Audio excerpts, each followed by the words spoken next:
Last time we talk about octahedral complex.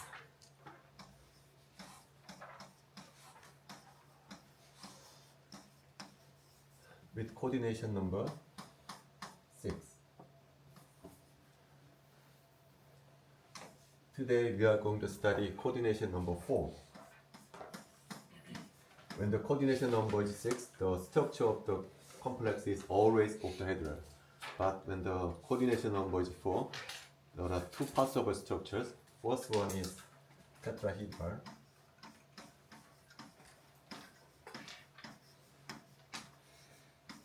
And square planar.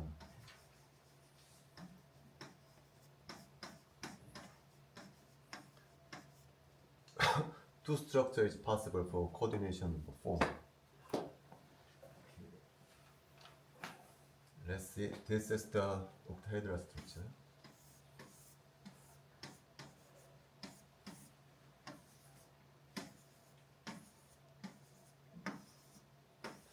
And energy level looks like this.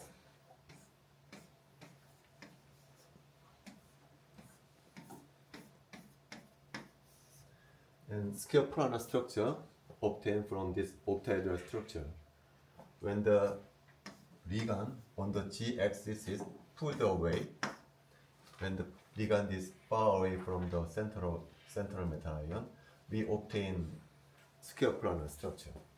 Now then, what happens to the energy level of this d orbital?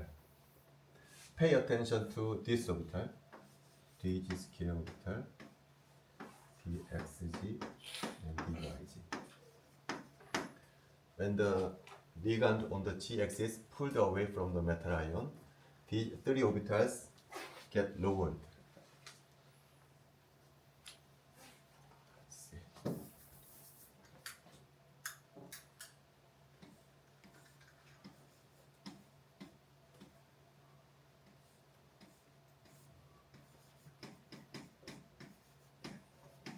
These three orbitals get lowered.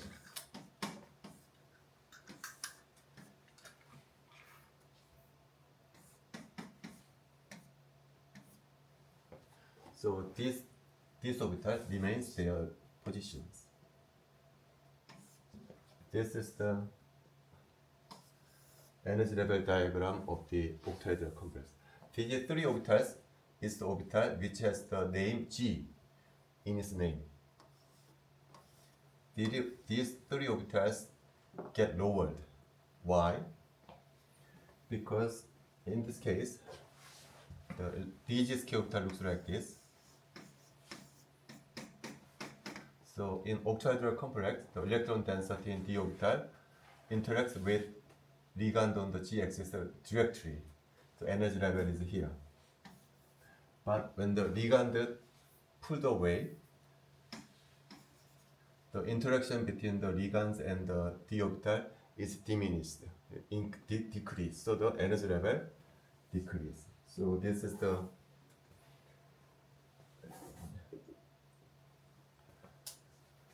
energy level diagram of square planar structure. In this structure, these four orbitals act like a bonding orbital.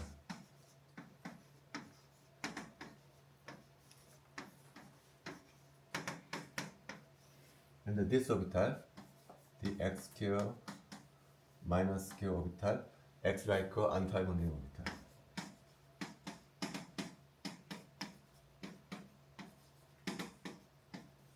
Actually, these four orbitals cluster together, and these orbitals, the highest orbital, are isolated from the rest of the one. This is the energy level diagram of square planar. Now let's move on to the tetrahedral structure. This is octahedral.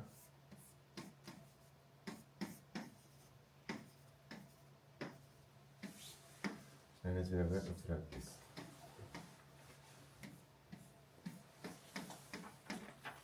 In tetrahedral structure, it looks like this.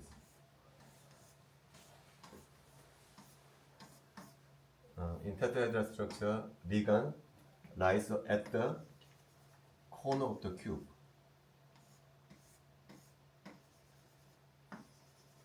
metal is in the center of the cube. The ligand takes the position at the corner of the cube. So now compare the DG square orbital. DG square orbital looks like this. In octahedral structure, the electron density of the DG square orbital directly interacts with ligand on the g-axis. So energy level is above the T2G orbitals. But in the square planar structure, the DG square orbital pass between the ligand. So energy level is inverted here.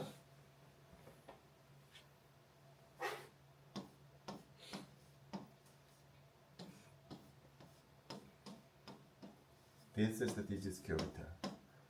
In this case, DG square orbital pass through between the ligand.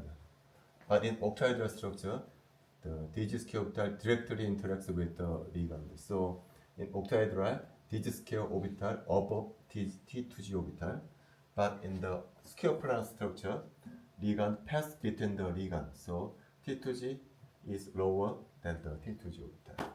So when you talk about the square planar structure, we must know 2 points. First one is that T2G and EG is inverted.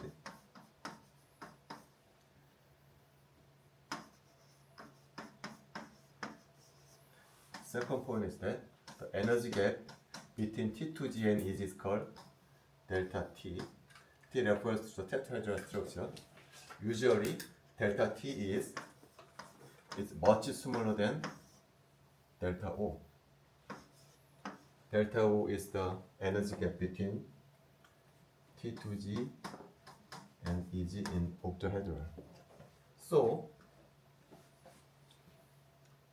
in tetrahedral structure, all the ligands behave like a weak field ligand.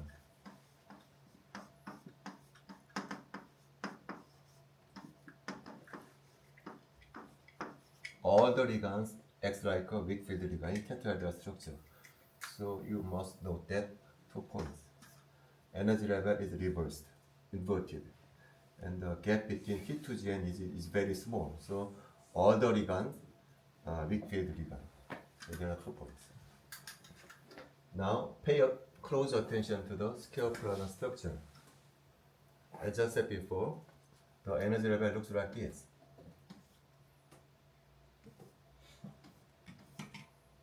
As I said before, the 4 lower level constitute bonding orbital.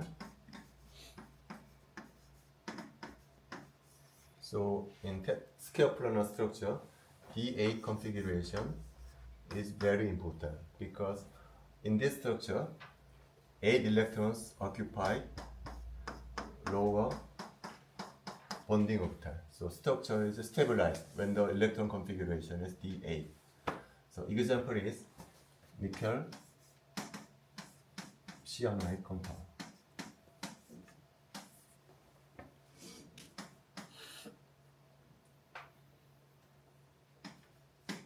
This compound, square planar structure. What is the oxidation number of the nickel? So charge of this molecule is 2 minus. Cyanide, oxidation state of cyanide is -1, so oxidation state of nickel is +2. So oxidation state of nickel is +2. It means that nickel plus has 8 electrons to the d orbital. All the electrons occupy lower bonding orbital, so it is stabilized. So this compound, square planar structure, and the magnetic property is diagonally.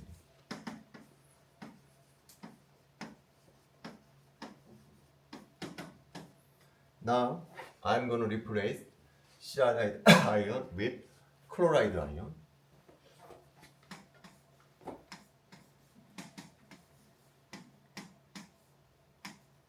Even though cyanide ion is replaced by chloride ion, the oxidation state of nickel is still 2 plus. It means that the number of electrons in the nickel is still 8. But when we measure the magnetic property of this compound, it is not diamagnetic, it is paramagnetic.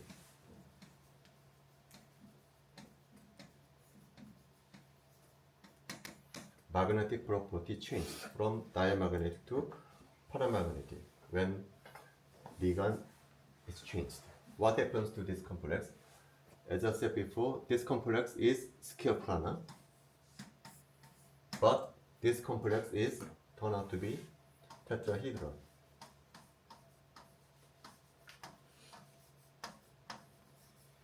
As I said before, the energy level diagram of tetrahedral looks like this.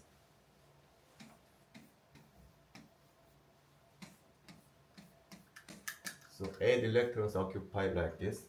1, 2, 3, 4, 5, 6, 7, 8. This is the electronic configuration of this complex. So 2 electrons are unparalleled, unpaired. So this complex is paramagnetic. So the question is, this complex is square planar, but why this complex is not square planar, but instead tetrahedral? This is the question. When we talk about the structure of the coordination of number of complex, we must consider the balance between attractive interaction, another way of saying the bonding, and repulsive interaction. When we talk about the geometry or structure of the coordination complex, we must consider the 2 points, attractive interaction and repulsive interaction. From the perspective of attractive interaction, square planar structure is favored over tetrahedral structure.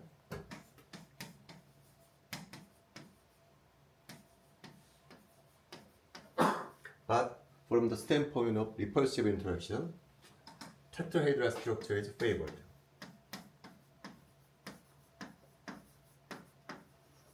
Is favored. Why? This is the energy level diagram of square planar structure, and this is the energy level diagram of tetrahedral.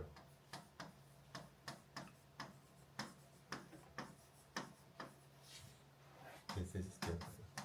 As I said before, the energy gap between bonding orbital and anti-bonding orbital is huge, but the energy gap between T2G and EG is very, very small.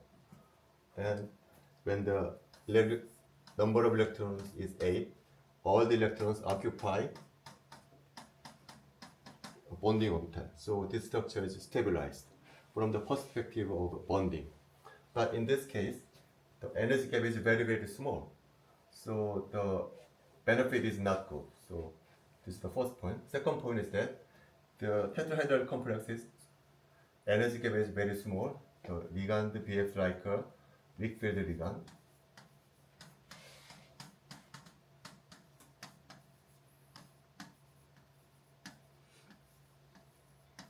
So electron occupies, some of the electrons occupy anti-bonding orbital. So in this case, all the electrons occupy bonding orbitals, but in tetrahedral structure, some of electrons occupy anti-bonding orbitals. So from the perspective of bonding or attractive interaction, square planar structure is favored. But ligand tries to make a stronger bond, but same time, ligand try to minimize the repulsive interaction between ligand. What I'm going to say is that this is metal, this is metal. This is a square planar structure. This is tetrahedral structure. This is the ligand.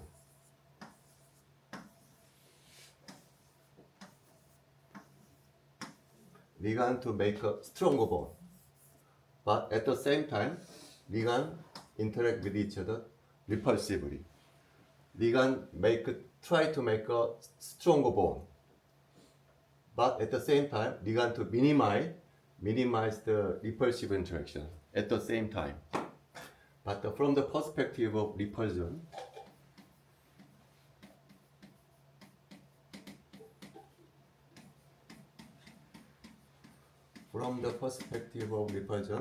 tetrahedral structure is favored because the bond angle in square planar structure is only 90 degrees. But in the tetrahedral structure, the bond angle is 109 degrees. In the tetrahedral structure, ligand is farther away compared to the square planar structure. The angle is only 90 degrees. This one is approximately 110 degrees. So from the repulsive point of view, tetrahedral structure is favored. So in short,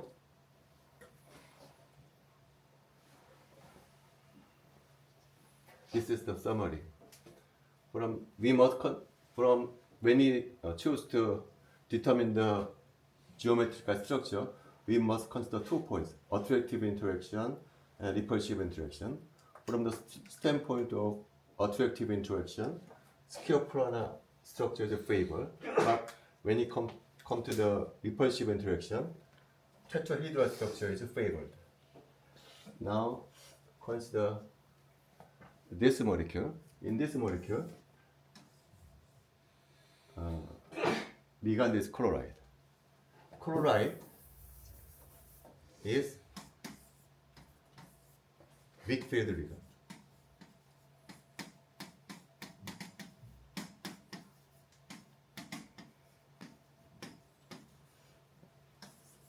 And at the same time, it is very bulky. It means that the repulsive interaction is very, very high for chloride ion. So, chloride, weak field, because it is weak field ligand, even if they assume square planar structure, they don't benefit from the standpoint of attractive interaction. Even though square planar structure is favored over tetrahedral structure, the chloride is weak field ligand, so it does not benefit from the energy consideration. The benefit is not so great. But when the chloride assumes square planar structure, the repulsive energy is very, very high.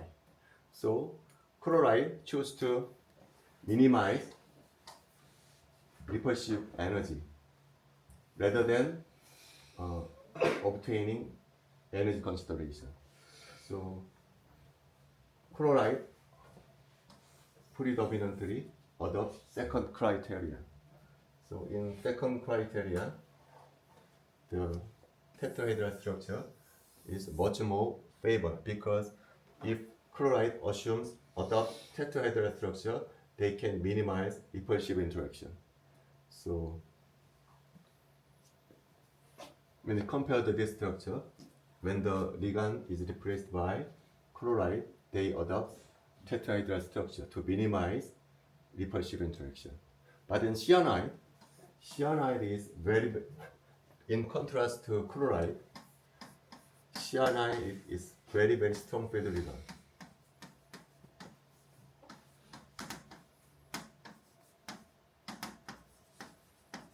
So when he adopts square planar structure, they benefit from energy consideration.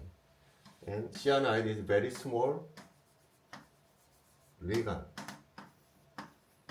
So repulsive interaction is not dominant factor for cyanide ion. So for cyanide, they favor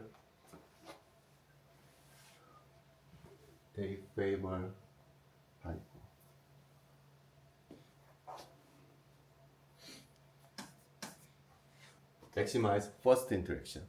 But in chloride, the first criteria is that they minimize second criteria, so their structure is different. Now, when you see the periodic table, this is nickel, This is fourth period, fifth period, sixth period.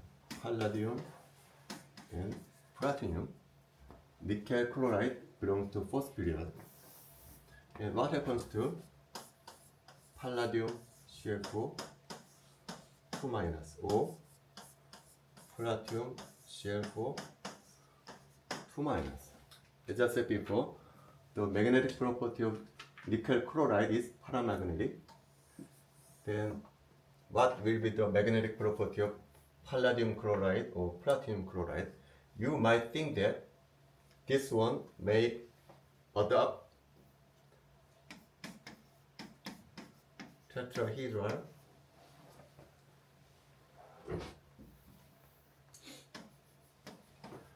structure because this one adopts tetrahedral structure. So the magnetic property may be paramagnetic.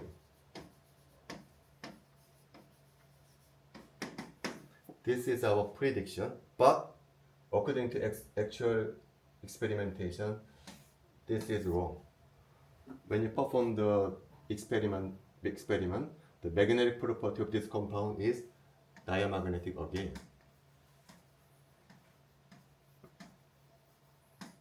Actually, the structure of this compound is square-planar again.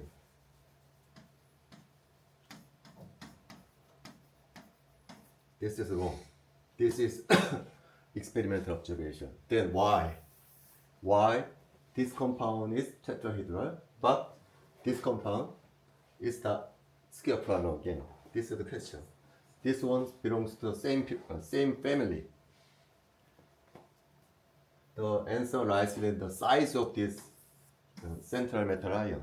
This one is small ion. Palladium and platinum is large ion.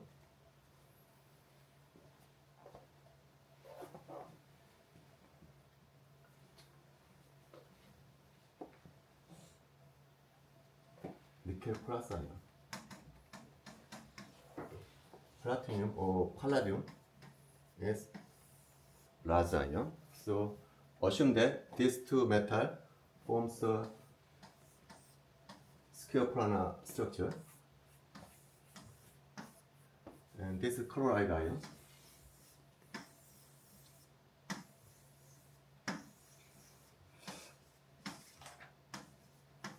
This is chloride ion, same size.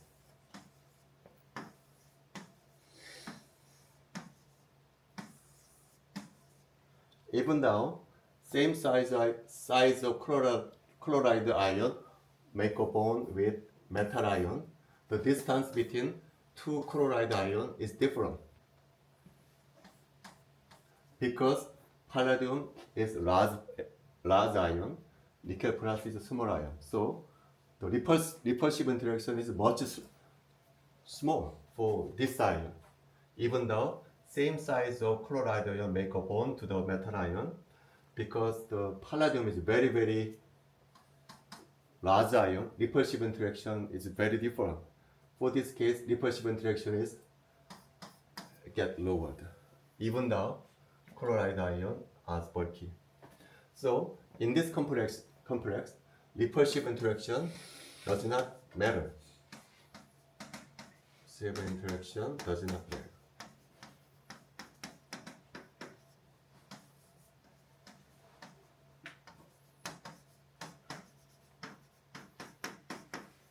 Because atomic size is very various. So for this complex, only bonding matters.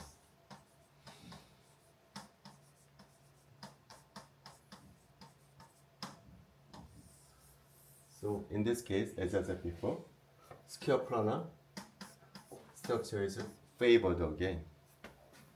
For summary,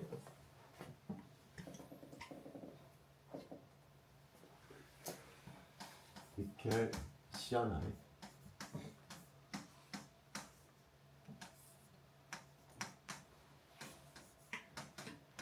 nickel chloride,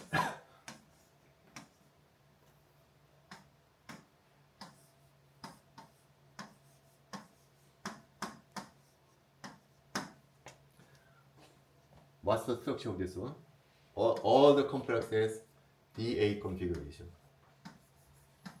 This complex adopts square planar structure because this ligand is small and strong field ligand, so it favors square planar structure. But for this complex, this ligand is very bulky and weak field ligand, so the ligand chose to tetrahedral structure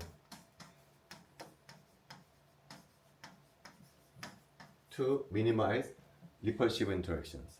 But in this case, the central metal ion is very large. So in this complex, repulsive interaction does not matter. In this complex, only bonding is matter. So this complex adopt square planar structure again. Okay. So we are talking about octahedral structure again. In octahedral structure, this is EG, this is T2G. The energy gap between TG to EG is called delta O. Then the question is how to measure delta O. As I said before, when a transition metal ion forms an octahedral complex, it is colorful. Why it is colorful? Because electrons in the T2G orbital observe visible light. It makes a transition to EG orbital.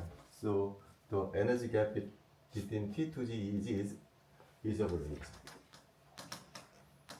So coordination complex is colorful because the transition between T2G to EG is visible range. So when you measure the absorption spectrum of this complex, it looks like this.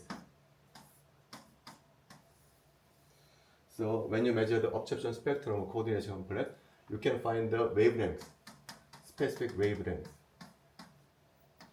at which the maximum absorption occurs.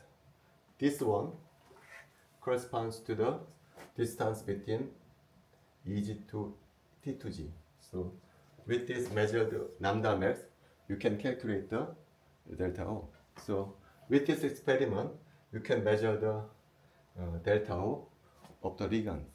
So according to this spectrum, this spectrum region, some compound constitute weak field ligand. Some compound, the ligand, constitute strong field ligand.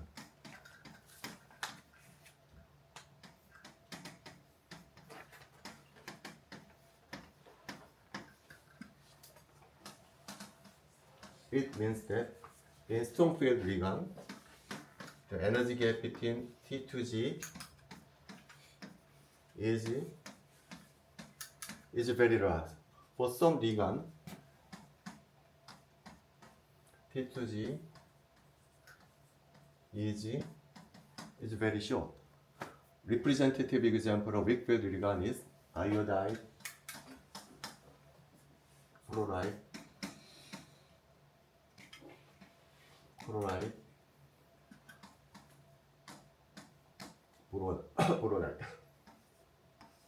Halide ion constitute weak field ligand. And strong field ligand, representative example is carbon monoxide, and cyanide is a representative example of strong field ligand. In the middle, we have ammonia and H2O. This is the ligand in the middle. How do you know this ordering? When you measure the absorption spectrum for this ligand, the lambda max is large. When you measure the absorption spectrum of carbon monoxide and cyanide, the absorption wavelength is very short. It means that delta is very large.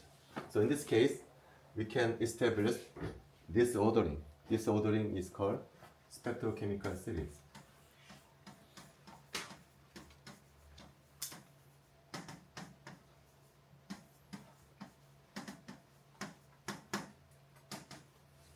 Now, we talk about CFT, crystal field theory. CFT theory can explain disordering. Within the halide ion, iodide is the weakest field ligand, but fluoride is the strong field ligand. Using CF2 theory, we can explain the ordering of this ligand. As you know, iodide ion is very large ion, but fluoride ion is very small ion. So, ligand for fluoride ion, ligand can get closer to the fluoride ion. For iodide ion, the distance is far away from the metal ion. Oh, I'm sorry. This is metal. So fluoride ion, because it is small, get closer to the metal ion. So R is very short. So the electron in the ligand and the electron in the metal interact very strongly because the distance between fluoride ion and metal is very short. So the repulsive interaction is very large. So delta very large compared to the iodide ion. And similarly, when you compare the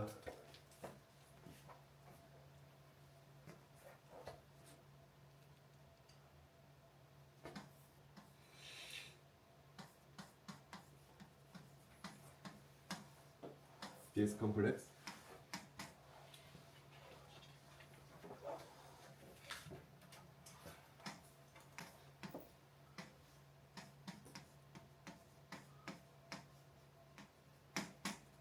the oxidation state of cobalt is 2 plus. Oxidation state of this compound is 3 plus.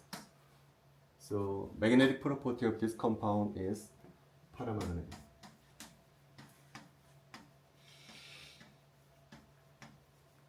While the magnetic property of this compound is diamagnetic.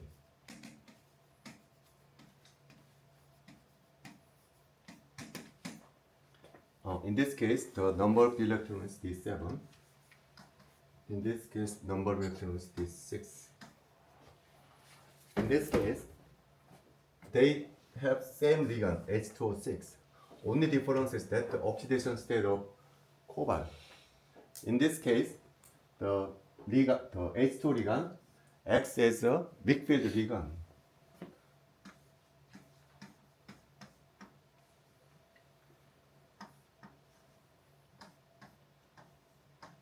But in this case, H2 acts as a strong field ligand.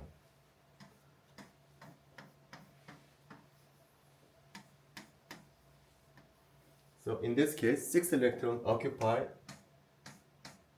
P2G orbital. So the magnetic property is diamagnetic. But for this case, electrons occupy like this: 1, 2, 3, 4, 5, 6, 7. So 3 electrons are parallel to each other. So why?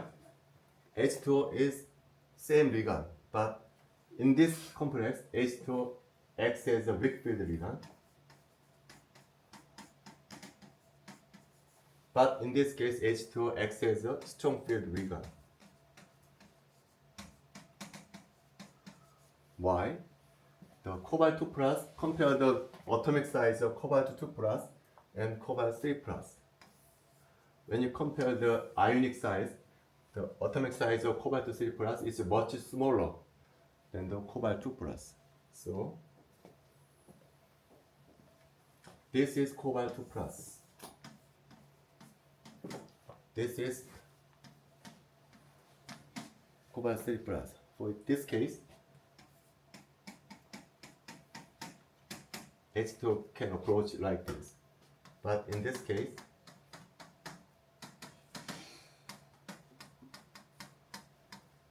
ligand can get closer to the CO3 plus, much closer. So the repulsive interaction is much higher for cobalt 3 plus because atomic size is very short, small compared to the CO2 plus. So in this case,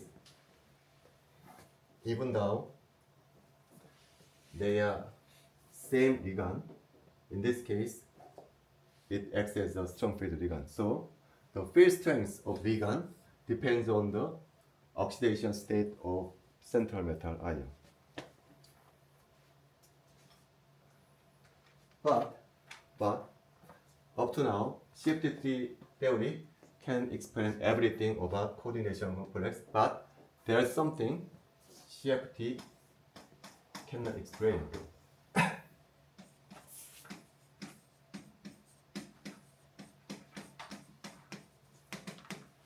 First, as I said before, F minus is weak field ligand,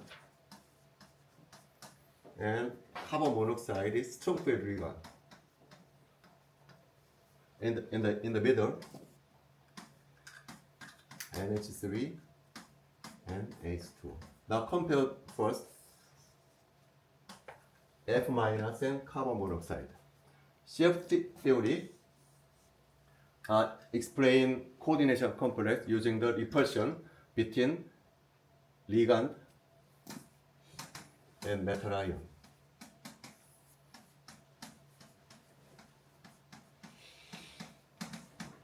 CFT theory explain everything from the repulsive interaction between the lone pair in the ligand and the electrons and the d orbital.